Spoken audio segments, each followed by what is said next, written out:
vegetal, o reino animal, o reino mineral, né, serão devidamente restaurados.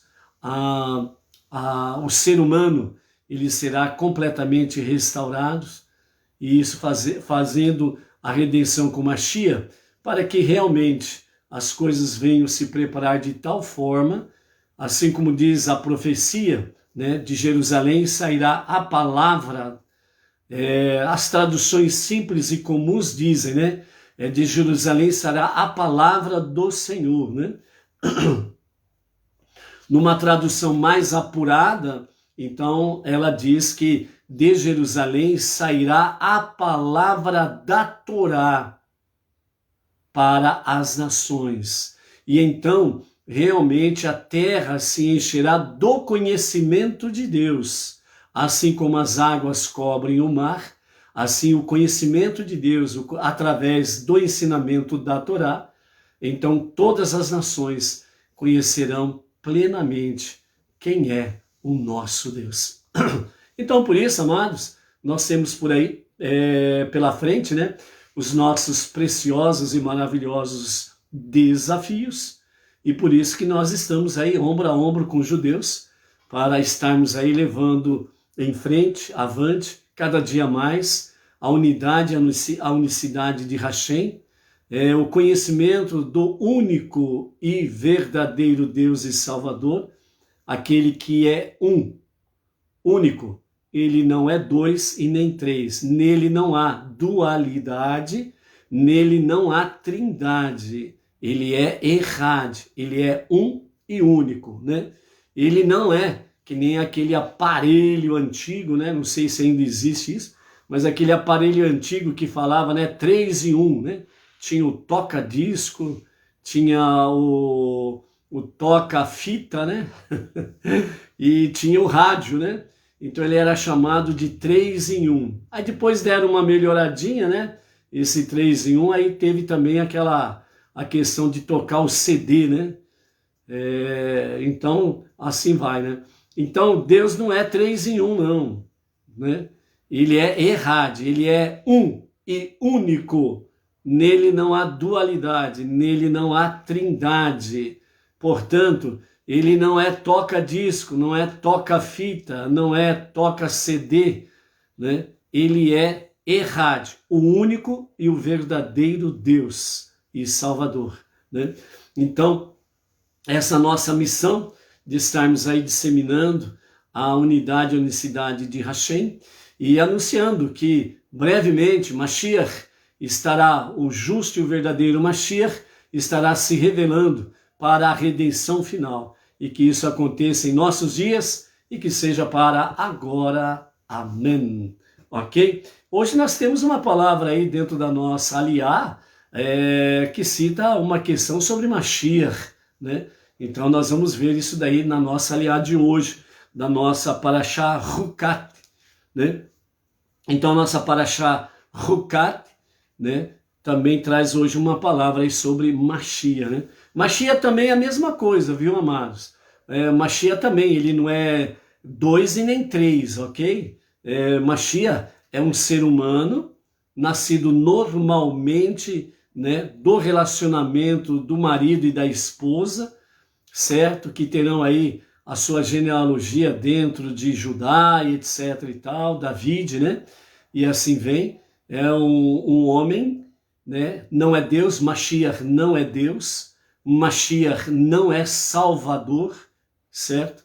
Não tem nenhuma destas questões dentro da Torá, dentro do Tanar, dos livros dos profetas, não fala absolutamente nada sobre isso daí, que Mashiach é Deus e Salvador. Pelo contrário, a única coisa referente a isso, Deus e Salvador, né?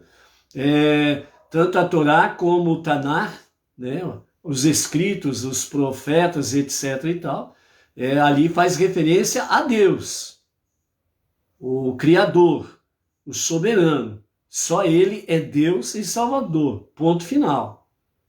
Acabou. O Mashiach, ele não é Deus e nem Salvador. A missão de Mashiach, ele não é para vir aqui salvar o mundo. Não é essa a missão do Mashiach. A missão do Mashiach é para vir e preparar tanto o povo judeu como as nações para a redenção final, né? Através de Mashiach vem aquela questãozinha, né, que se diz de forma bem simples, né? Ele vem para corrigir, né? Corrigir o ser humano, corrigir o mundo, certo? Então ele vem retificar, ele vem corrigir, certo?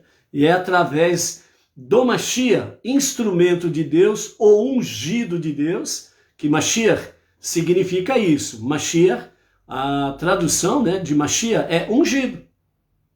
Então, Mashiach, ele é o ungido de Deus, o único Deus, o único Salvador, né, que estará aí, né, usando o seu instrumento precioso, ungido, o Mashiach, para a correção de todas as coisas. Ok?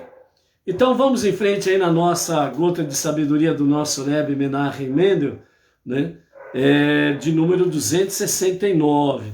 Nós estamos num grupo, né, de 18 ensinamentos, de 18 meditações que o Rebbe traz para nós, e esse grupo chama-se Entre a Mulher e o Homem, ou seja, entre a esposa e o seu marido, o marido e a sua esposa. E hoje nós vamos então concluir esse grupo, né, de 18 ensinamentos referente a esse caso aí. Então vamos ver qual que é a palavra final deste grupo, né, bem entendido, sobre o ensinamento que o Rebbe tem para nós, né? Então vamos lá. Assim o Rebbe nos diz: nada é melhor do que a paz. Mesmo quando você está 100% certo e sabe que seu cônjuge está 100% errado, você ainda pode ceder por amor à paz. Portanto, é melhor uma paz difícil do que uma briga fácil. Ok? Então, né, nesta gota de ensinamento, encerrando esse grupo entre a esposa e o marido, então o Rebbe diz nesse finalzinho aqui, mesmo que você esteja 100% certo e o seu cônjuge esteja 100% errado, então você ainda pode ceder por amor à paz.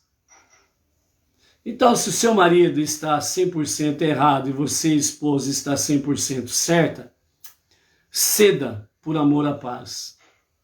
Se você, marido, está 100% certo e a sua esposa está 100% errada, por amor à paz, ceda. Ou seja, é melhor uma paz difícil do que uma briga fácil.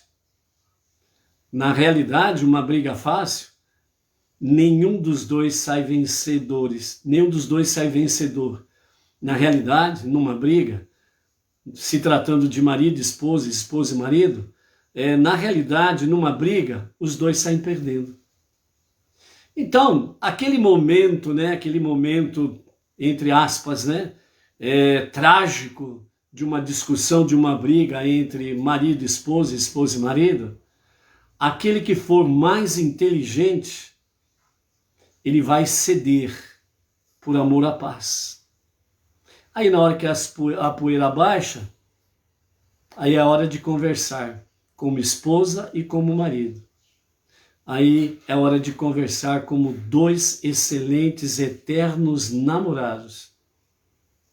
Lembra aquela expressãozinha que se usava, né? Usava muito antigamente, não sei se usa ainda, né? Mas ela diz assim: quando o casal, né, estão namorando, e então eles estão lá na praça, né? Estão namorando no banco da praça, bonito. Por que o banco da praça? Porque o céu está aberto, né? E não tem melhor teto do que o céu para abençoar o jovem casal de namorados. Então o casal está ali, os namorados estão ali. E então ela olha para a lua e vê a lua, né, e diz para o seu namorado: olha lá, meu amor, a lua, que bonita que está a lua esta noite. Aí então ele olha para a lua e diz assim: a beleza dela é muito pequena diante da sua beleza, meu amor. Né? São os namorados.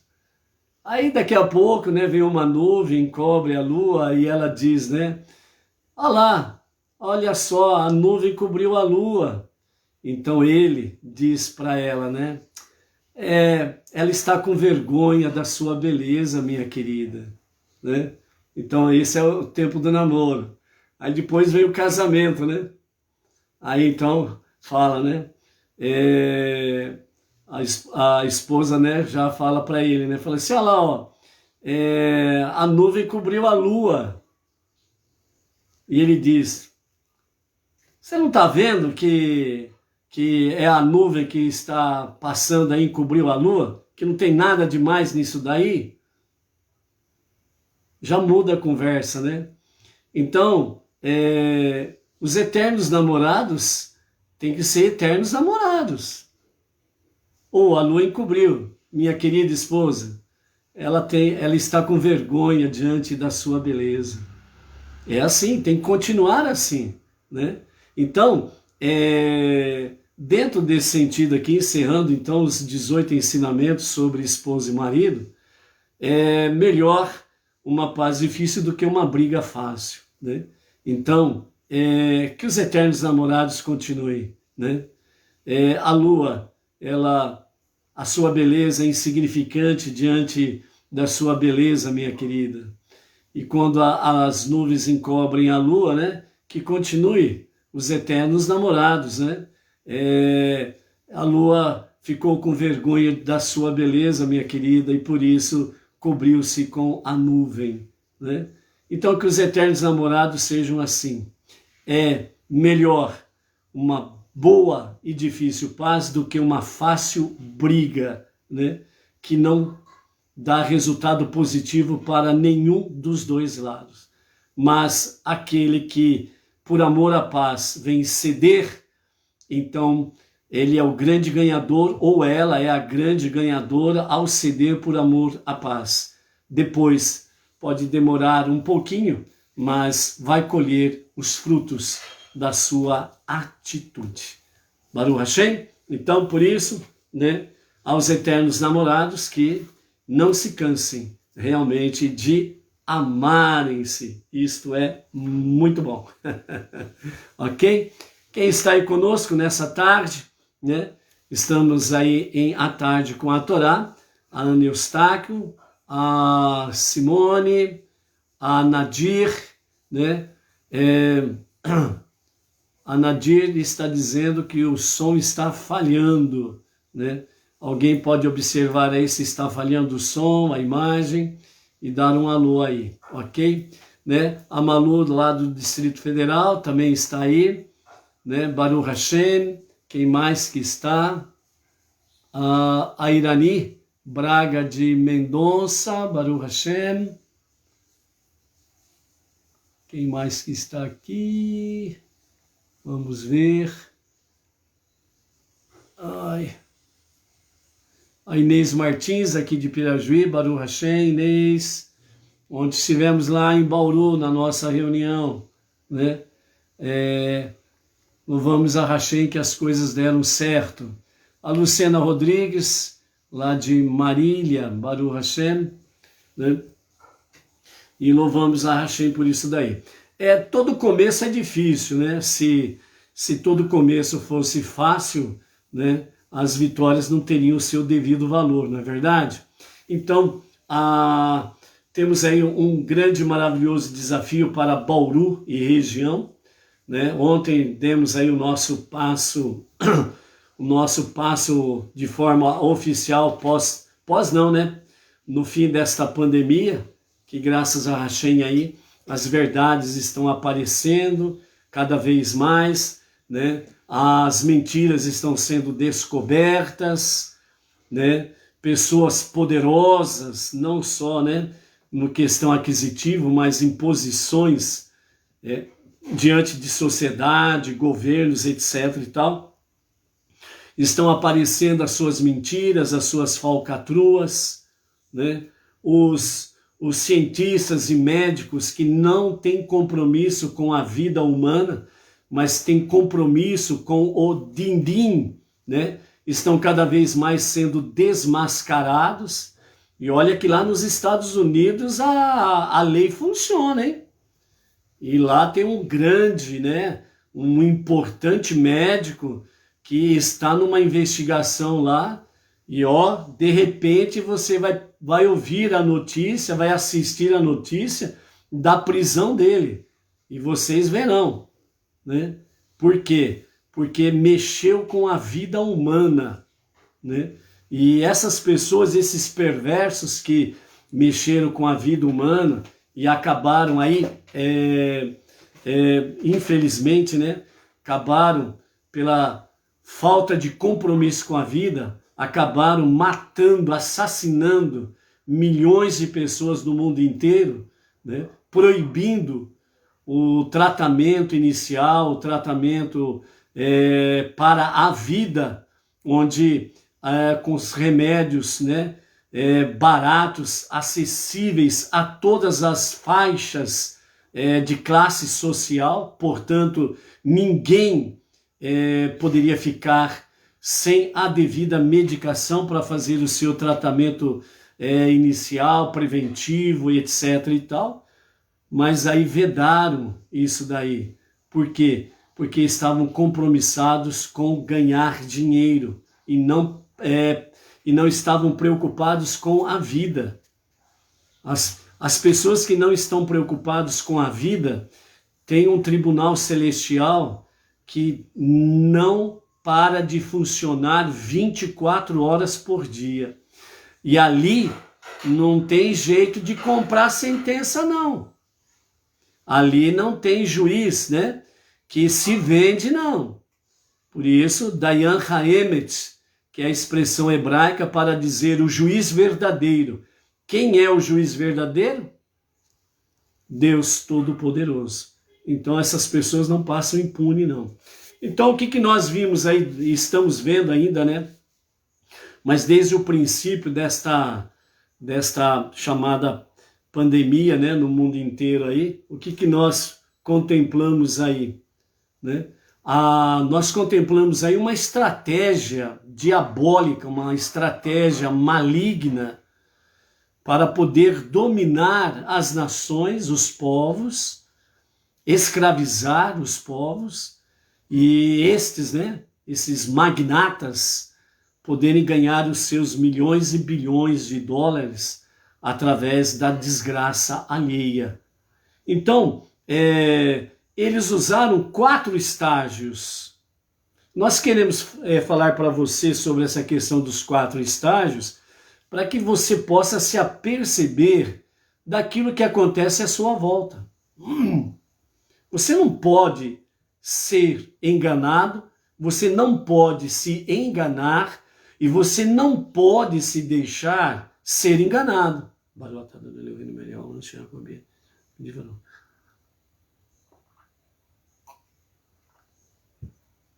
Ou seja, esses perversos, eles usaram de uma forma resumida, eles usaram 4 estágios para poder dominar o mundo, tentar dominar o mundo, tentar trazer um globalismo e trazer com isso o governo de uma pessoa escolhida por eles, um governo mundial. Eles usaram 4 estágios.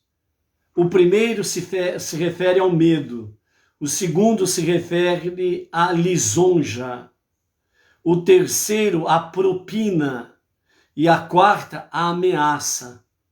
Esses 4 estágios são a cabeça de todas as ramificações para tentar escravizar as pessoas. Primeiro, o medo. A ordem foi essa: faça, ou algo ruim vai acontecer com você.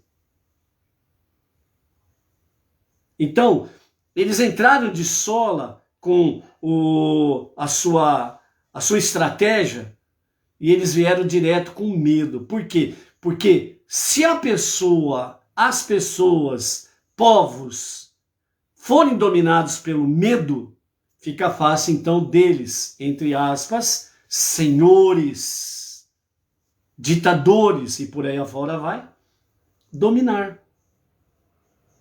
Então a ordem veio. Faça isso que nós estamos mandando, ou algo ruim vai acontecer com você. Faça o que nós estamos mandando, senão você vai sofrer péssimas consequências.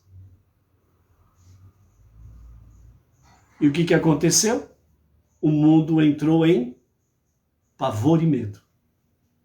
Então eles viram que era fácil de dominar. Aí em seguida eles fizeram o quê? Joga máscara na cara desse povo. Pá! Hoje as pessoas estão mascaradas. Não só mascarada no sentido de caráter, ou mau caráter, vamos assim dizer, mas mascarada mesmo. Não adianta cientista, não adianta especialista, médico, que chegue e fale, ó, estas máscaras que vocês estão usando não servem para nada, não protege para nada. Não adianta chegar esses especialistas e dizer assim, ó, a máscara, ela sendo devidamente adquirida dentro do padrão de proteção, a máscara é para ser usada por pessoas que estão infectadas, para não infectar os outros. As pessoas sadias não precisam usar máscara. Não adianta. Por quê? Porque já foram dominadas pelo medo. Já foram dominadas pelo medo. Preste atenção, gente. Essa máscara sem vergonha que nós estamos usando aí, protege do quê? Meu Deus do céu. Não protege de nada. De nada, absolutamente de nada. Aí eles foram para a segunda. A lisonja. Certo? Então, pelo medo eles dominaram, as pessoas ficaram que nem o boi no curral, né? Na filinha lá para tomar a vacina, né? Da boiada, né? Aí vem a lisonja. Faça isso e você será uma boa pessoa. O que aconteceu? Ó, quem está obedecendo os critérios, as orientações, são pessoas do bem. Aquela que não está, por exemplo, usando máscara, aquela lá é uma pessoa do mal, está esparramando a doença para todo lado, que não sei o que, não sei o que, não sei o que, não sei o que lá. Conforme eles dominaram as pessoas pelo medo, as pessoas ficaram burras. As pessoas perderam a inteligência. Uma pessoa não pode ir na praia e não pode banhar-se na praia. Uma pessoa não pode. Ela é rapidamente detida, presa, multada e companhia limitada. Aí a pessoa que está na praia, isolada, num lugar saudável, na avenida próxima à praia, passa lá, não um, mas um monte de ônibus circulares, cheio de gente. Gente saindo pela janela do ônibus. Sozinho na praia não pode, mas no ônibus lotado pode. Metrô, patati, patatá. O calçamento da praia, cheio de gente, indo e vindo. Mas uma pessoa, uma família, na praia, na areia da praia, não pode. Percebeu como que as pessoas ficaram mais burras? Faltando inteligência? Pessoas sozinhas dentro do carro, usando máscara. Sozinha, dentro do carro. Pô, se o seu carro, você está sozinha, você está dentro do distanciamento social, ninguém está perto de você. Entendeu? São alguns exemplos. Mas aí, você, lá, a lisonja, lá, ele está fazendo isso, é uma pessoa do bem, lá, está usando máscara. Olha só, um ônibus que cabe ali 40 pessoas sentadas, tem 70 pessoas, 40 sentadas, 30 em pé. todas usando máscara. São todas gentes do bem. Ah lá, que beleza! E uma pessoa sozinha ou uma família sozinha na praia, ah lá, ó, gente do mal. Percebe como que, pelo medo, conseguem tirar a inteligência das pessoas? Aí eles foram para o terceiro estágio, que era o quê? A propina. Faça isso e você receberá algo de graça. Aí entrou a propina. Faça isso e você receberá algo de graça. Comprando as pessoas para fazer o que eles querem, para que você tenha algum benefício. Comprando as pessoas. E aí vieram para o quarto e o último estágio. Que o quarto e último estágio é a ameaça. Faça ou você enfrentará as consequências. O primeiro é o medo. Deu resultado positivo, veio o segundo, lisonja, o terceiro, a propina. Mas eles não esqueceram do quarto estágio. Por que não esqueceram do quarto estágio? Porque se por acaso o tempo vai passando, as pessoas começam a descobrir as verdades. A inteligência começa a voltar a funcionar. Aí as pessoas começam a perceber-se, epa, estou sendo enganado. Então, para que isso não aconteça, então eles encerram o estágio com ameaça. Faça ou você sofrerá as consequências. Por exemplo, você poderá ser despedida por justa causa, porque você não está cumprindo as regras. Você poderá perder o seu salário, você poderá perder a sua aposentadoria, você poderá não comprar ou vender, como alguns estão tentando fazer por aí afora, né? Começaram a obstruir repartições dentro de supermercados. Você pode comprar daqui para lá, daqui para cá você não pode comprar. As ameaças, de várias formas. Graças a Deus, as coisas estão, as verdades, melhor dizendo, estão vindo à tona. Não tem como esconder a verdade. Não tem como esconder a luz. O mal, aparentemente, ele parece que vence alguns estágios momentaneamente. A verdade, ela nunca foi derrotada. A verdade, ela sempre vence, ela sempre prevalece. E por isso, as coisas estão sendo descobertas. Elas estão sendo descobertas. E isto é maravilhoso.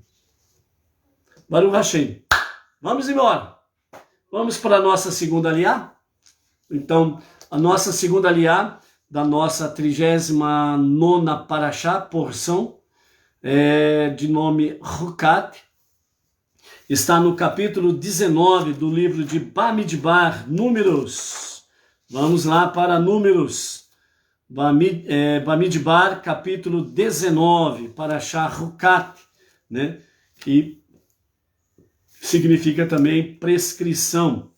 Então, no capítulo 19, do verso 18 até o capítulo 20, verso 6, assim nos diz a nossa aliá de hoje. Uma pessoa ritualmente pura pegará isopo, mergulhará ele na água e aspergirá na tenda, em todos os utensílios, em todas as pessoas que estavam na tenda, em qualquer um que tenha tocado no osso, na pessoa morta, ou no cadáver, ou no túmulo. A pessoa ritualmente pura aspergirá a água com cinza sobre a pessoa ritualmente impura no terceiro dia e no sétimo dia. No sétimo dia, ela tornar-se-á ritualmente pura, mas primeiro ela deverá imergir suas roupas e se lavar na água do mikvê, e ela tornar-se-á ritualmente pura à noite. Se uma pessoa ficar ritualmente impura e não se purificar e entrar no santuário, sua alma será cortada da congregação, porque ela impurificou ritualmente o santuário de Deus, pois ela continuou ritualmente impura, uma vez que a água para aspersão não foi borrificada sobre ela. Esta será uma lei suprarracional eterna. Quem asperge a água para aspersão deverá imergir suas roupas em um miquivê. E quem entra em contato com a água para aspersão permanecerá ritualmente impura somente até a noite. Qualquer coisa tocada por uma pessoa ritualmente impura tornar-se-á ritualmente impura, porque tocar nela ficará ritualmente impura até a noite. Agora nós entramos no capítulo 20, onde nós temos aí o falecimento de Miriam e a falta de água. Toda a geração seguinte da congregação dos filhos de Israel chegou ao deserto de Tsine, no primeiro mês, e o povo se estabeleceu em Kadesh. Miriam faleceu ali e foi enterrada ali. Aqui nós estamos há 40 anos à frente, já próximo de entrar na terra prometida. A congregação não tinha água, por isso eles se voltaram contra Moshe e Arão. E o povo brigou com Moshe. Eles falaram alto, dizendo: se ao menos tivéssemos morrido na praga diante de Deus com a mesma morte de nossos irmãos, ao invés de morrer de sede. Por que você trouxe a congregação de Deus para esse deserto, para que morrêssemos aqui, nós e nossos animais? Por que você nos tirou do Egito e nos trouxe para este lugar terrível? Não é um lugar apropriado para a agricultura, para árvores de figos, videiras ou árvores de romãs, e não há água para beber. Moshe e Arão foram embora da assembleia para a entrada da tenda da reunião, e eles caíram sobre suas faces. Então a glória de Deus apareceu para eles. Aqui então nós encerramos a nossa segunda aliá, ok? Antes de nós completarmos aqui, antes de nós falarmos sobre a questão de Miriam, né, nós queremos completar aqui uma parte sobre a questão da vaca vermelha, ok? Então, para nós darmos uma aprimorada no conhecimento sobre a vaca vermelha, a palavra fala, Deus fala através da Torá que é uma lei suprarracional, que significa que é uma lei que Deus determinou e ela não tem uma explicação humana. A nossa mentalidade humana não tem como compreender a dimensão do ensinamento sobre a questão da vaca vermelha. Então, por isso, a Torá traz especificamente sobre a questão da vaca vermelha, né? E os nossos sábios falam nesse sentido, é uma lei suprarracional, né? Então Deus determinou, não deu-nos nenhuma explicação pela Torá escrita, não deu nenhuma explicação através da Torá oral, a Mishnah. Então é uma lei que enquanto tiver o templo, a questão da vaca vermelha tem que ser uma realidade, tem que ter a vaca vermelha. Ela é completamente queimada, as suas cinzas, ela é misturada com água, ela é dissolvida, né, na água, e fica aquela água cinzenta, né, que serve para fazer a purificação daquele que se tornou ritualmente impuro, né? E dentro desse sentido, então a questão da vaca vermelha não tem uma explicação racional, que a nossa mentalidade, a nossa inteligência possa compreender neste tempo, neste momento. Provavelmente, nos dias de Mashiach, ele trará o conhecimento de não só da vaca vermelha, mas de outras, por exemplo, que no momento nós não compreendemos e passaremos a compreender nos dias de Mashiach, sem sombra de dúvidas, porque os nossos sábios falam de forma categórica que com a revelação do justo e o verdadeiro Mashiach, nós entraremos na redenção final. E como teremos 1000 anos nos dias de Mashiach, no reinado de Mashiach, lembram quando a palavra fala sobre que para Deus 1000 anos é como um dia? Então, o dia do Mashiach, o milênio do Mashiach, que é a época da redenção em que todas as coisas serão retificadas, corrigidas, saradas, curadas e por aí afora vai, né? Resumindo simplesmente, o mal não existirá. Porque o próprio mal se converterá em bem. E mais uma vez, fica confirmado que o bem sempre vence. O bem nunca foi derrotado. Ok? Então, dentro desse sentido aí, algo precioso que os sábios trazem para nós sobre a questão da vaca vermelha é o seguinte. Rambam Maimônides, ele traz para nós da seguinte forma, bem simples e resumido da seguinte forma. 9 vacas vermelhas foram preparadas desde quando essa mitzvah, esse mandamento foi dado até a destruição do segundo templo. Então até o ano 69 da nossa era comum, a vaca vermelha e o sacrifício, a oferenda dela era uma realidade. Após a destruição do segundo templo, no ano 69, pelas legiões romanas, automaticamente a criação e a oferenda da vaca vermelha cessou, porque o templo foi destruído.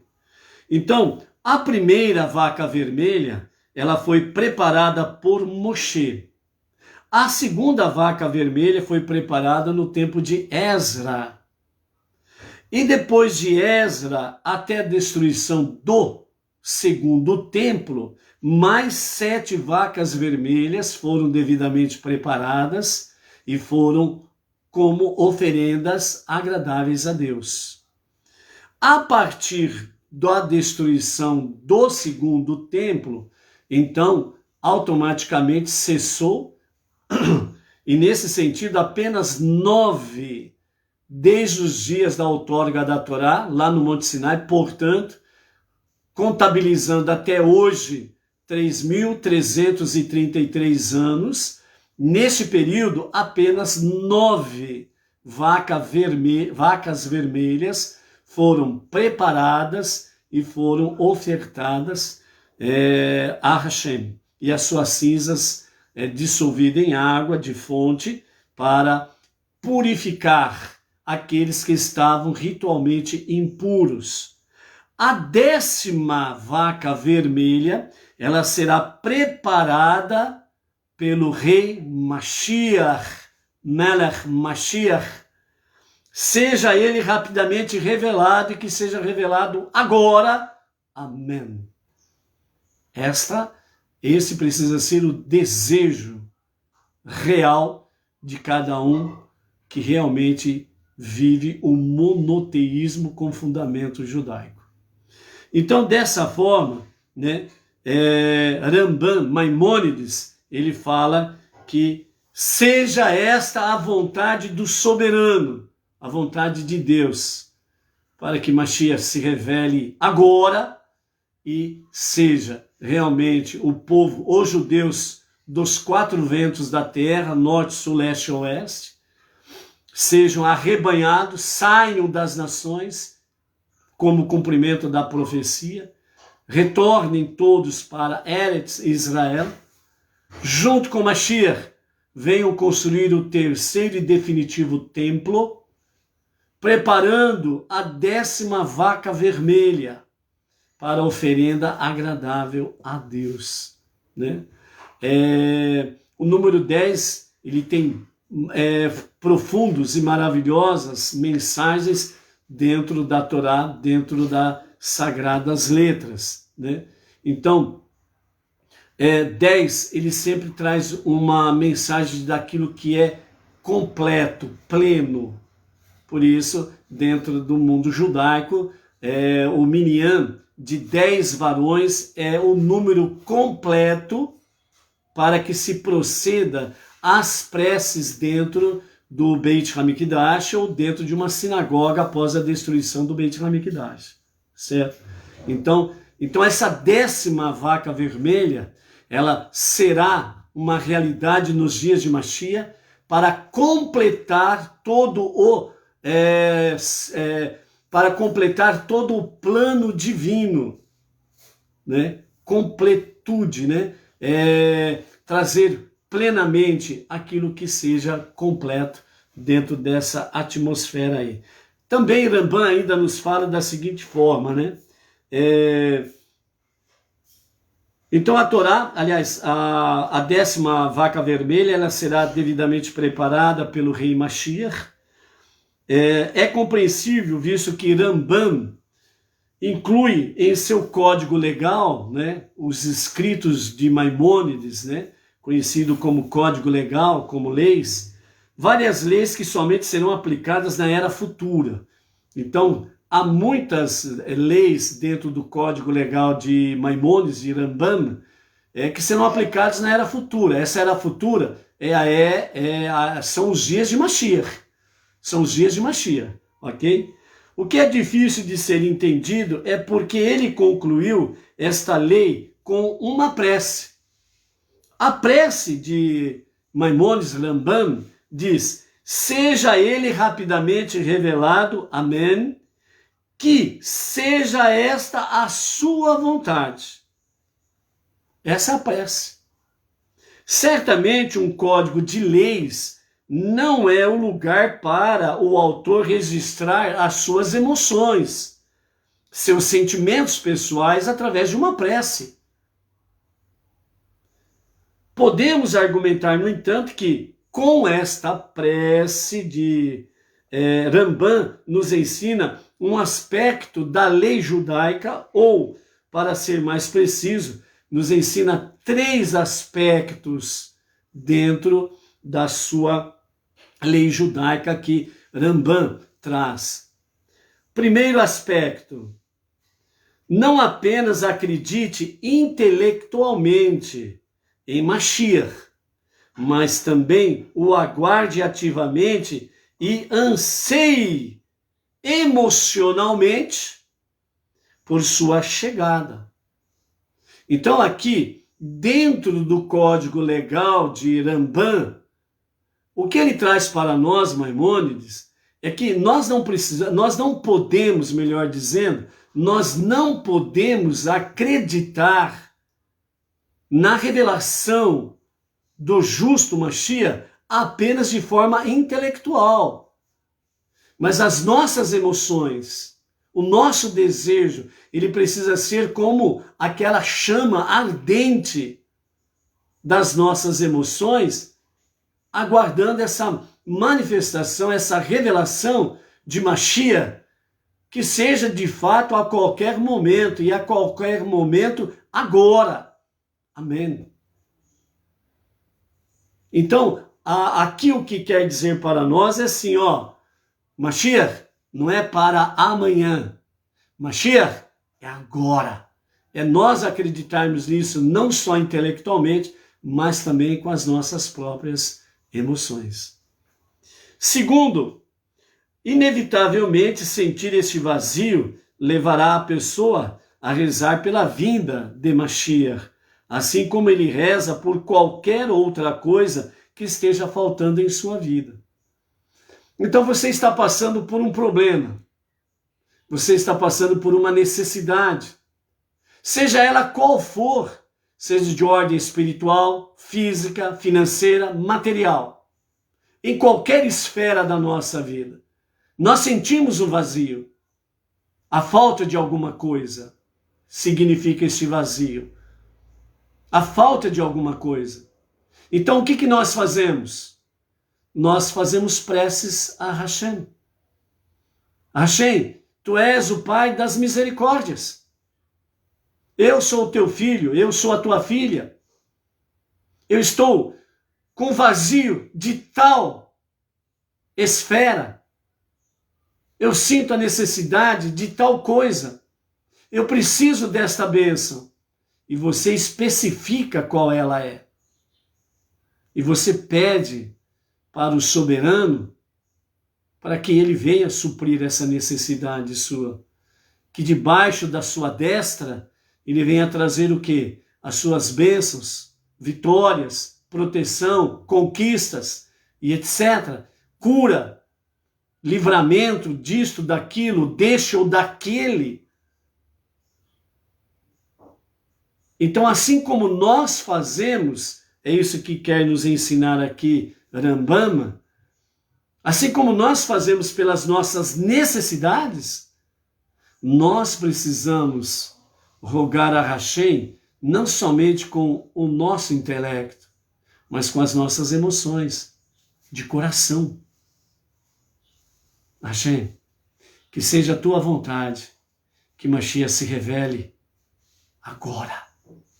Amém. Você não precisa fazer uma prece de uma semana, de um mês, de um ano. Você não precisa fazer aí peripécias, plantar bananeira, virar no avesso. É só você usar a sua inteligência, somado às suas emoções, o coração, e falar com Deus. O terceiro aspecto aqui é, e como o requerimento de acreditar em Mashiach é válido em todas as épocas da mesma forma, a pessoa deve ansiar e rezar por Mashiach constantemente. Não é uma vez ou outra. Eu já fiz a minha prece para que Mashiach se revele o mês passado. O ano passado eu já fiz isso. Não preciso fazer mais. Se as suas necessidades seculares, físicas, espirituais, físicas, financeiras e materiais, você faz um pedido uma única vez por ano, então você pede por Mashiach uma vez por ano. Se você não tem necessidade, né? Tá tudo ok? Belezinha? Tá tudo batata? Uma vez por ano tá bom? Para mim não tá bom não, eu peço todo dia. Pelas minhas necessidades espirituais, físicas, financeiras e materiais. E por Mashiach. Simples. Não tem dificuldade nenhuma. É só você colocar inteligência, coração. Dentro desse sentido, então, Rambam traz a conclusão diante desses três aspectos, também com três observações. A primeira é, os nossos sábios trazendo de acordo com aquilo que Rambam nos traz nesses três aspectos.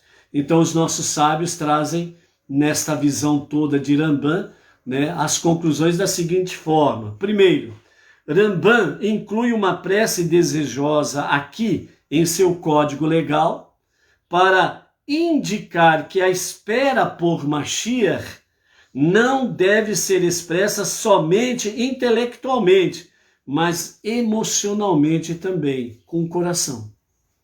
Então é inteligência e coração, que significa emocionalmente.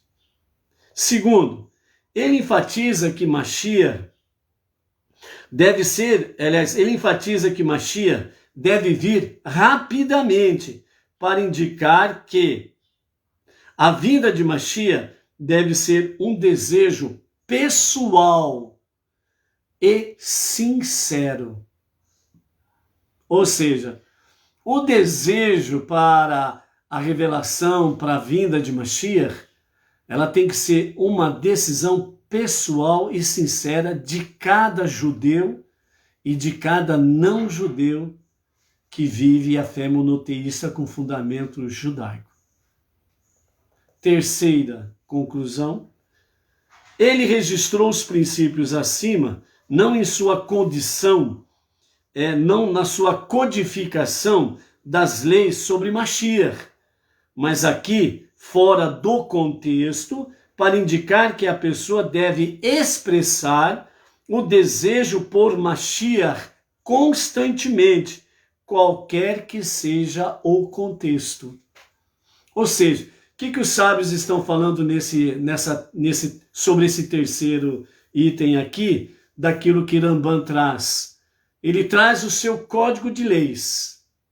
Só de dizer código de leis parece algo frio, sistemático. Lei, artigo 1º, artigo 2º, inciso e por aí afora, parágrafo, patati e patatá. Então, né, o código legal, o código de leis, traz aí o sentido de algo que parece algo assim, né, de uma certa forma fria, né? Então aí, os sábios falam que ele registrou, Rambam, dentro do código legal, ele registrou essa prece algo emocional. Ele trouxe uma prece dentro do código legal, ele trouxe uma prece do coração. Então os sábios aqui dizem nessa conclusão que, né, realmente esse registro de Rambam é para mostrar a todos nós que seja a qualquer tempo, em qualquer lugar, dentro ou fora do contexto que seja,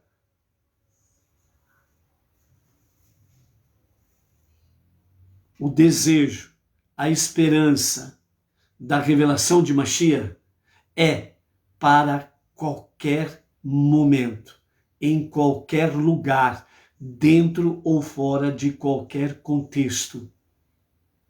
Ou seja, o desejo por Mashiach deve ser constante. Um exemplo prático. Se você tiver que escolher,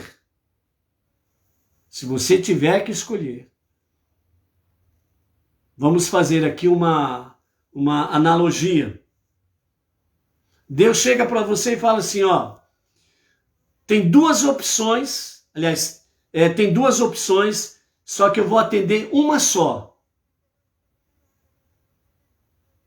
Aí Deus diz para você, ó, o que você pedir para você, seja de ordem espiritual, física, financeira ou material, ou que uma coisa que vem englobar tudo isso, o que você pedir para você, você será atendido. E a segunda opção é que Mashiach se revele agora. Qual seria o seu pedido?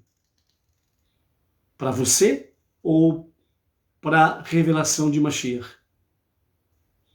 Qual seria a sua decisão? O que você responderia a Deus?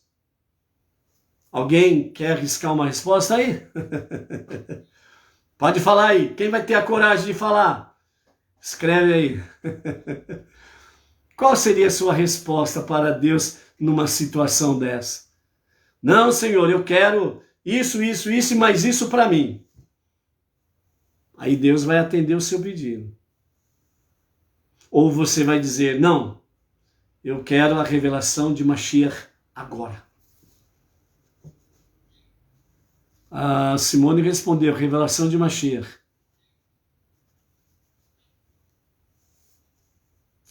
Então, nessa resposta, Simone e os demais que estão ouvindo, assistindo, ou que virão posteriormente. Então, respondo com a seguinte pergunta para você, sobre esse enfoque aqui. Por que então nós focamos mais nas nossas necessidades do que no pedido de revelação de Mashiach? Se a revelação do justo e único Mashiach é fundamental, é primordial, por que então nós focamos mais e mais e mais e mais em pedidos a Hashem só no que diz respeito a nós mesmos? Será que não é o tempo de nós mudarmos este foco, esta retórica? Então, por isso, os nossos sábios trazem isso. Na realidade, quanto mais focarmos no nosso pedido para a revelação de Mashiach, Ele estará suprindo as nossas necessidades espirituais, físicas, financeiras e materiais. Por quê?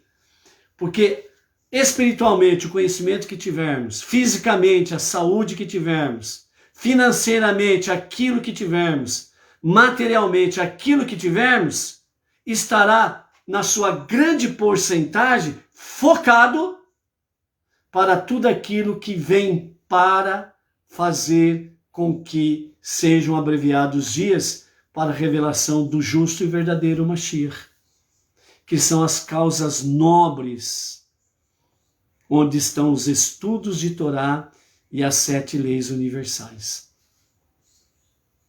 Buscando, de fato, estas coisas, amados, no mais, Ele cuida de cada um de nós. Então, que as nossas preces sejam constantes. Mashiach já. Ok? Vamos então, para finalizarmos a nossa aliá, sobre a questão da morte de Miriam, né? Então, os nossos sábios, né, principalmente Irash, ele comenta sobre essa questão aqui do capítulo 20, o verso 2, onde nos fala sobre o falecimento de Miriam. Então, Rashi diz assim: a água ajuda o sistema digestivo a quebrar a comida e a água contida no fluxo sanguíneo carrega esses nutrientes para todas as partes do corpo. Isso representa a missão de todas as mulheres judias, fazer com que a fonte de água viva, a Torá, nutra todos os segmentos do povo judeu, até mesmo aqueles que a desconhecem totalmente. Assim, nós vemos que, mesmo no Egito, Miriam se devotou às crianças pequenas e os seus esforços heróicos levaram à anulação do decreto do faraó contra as crianças. Consequentemente, foi em seu mérito que o poço de água surgiu, uma vez que a água representa a disseminação universal da Torá.